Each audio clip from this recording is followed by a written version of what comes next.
Ang buhay ay parang isang malaking puzzle, at sa puzzle na ito, nanatili tayong matatag kahit ng ating mga piraso ay nauuwi sa magkakaibang mga sulok. Iba-iba ang ating tinatahak na kurso, kaya tayo ay napadpad sa magkaibang destinasyon at iba-ibang layunin. Sa paglipas ng mga araw at pagdating ng mga taon, kadalasang meron talagang iba't ibang prioridad at antas ng responsibilidad ang binibigay sa mga buhay natin. Ngunit ang koneksyon na ito ay nanatili itong matibay anuman ang layo ng ating nilakbay natin.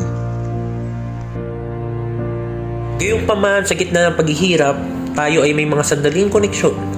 Tawanan, pagpapayo, kwentuhan sa messenger, at bulong ng mga pangarap. Naalala ko noon, sa sobrang excited natin, hindi na tayo natutulog para lang makapunta ng mas maaga at makapila agad. Talagang ginawang libangan, kinaugalian, kada 3 buwan, umaten tayo kahit sobrang mahal ng ticket.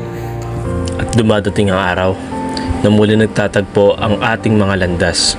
Isang pagkikita na tila isang pagdiriwang ng ating mga individual na paglalakbay.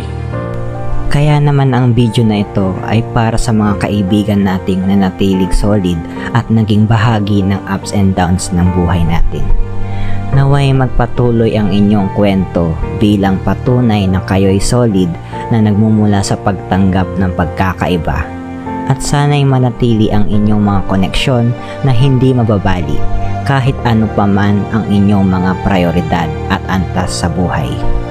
Naway lahat tayo ay maging matagumpay sa ating mga tinatahak na landas. Ako si Jose Camarin, ang editor ng Rizos. Ako na lang ata ang natatanging mabait sa aming magtotropa. Naway sa susunod na araw o taon na mapapanood ko ulit itong video, sana ay isa na akong ganap na lisensyadong inhenyero at mayroong maayos na trabaho.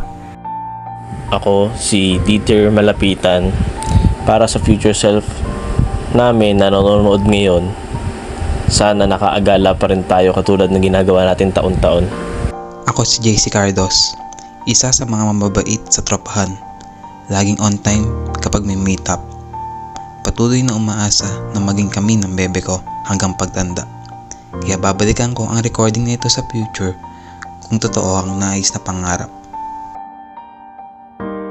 Ako nga pala si Maki. Siyempre, yung pinakamabait sa aming 4. At yung taong pwede mong lapitan pag kailangan nyo na advice.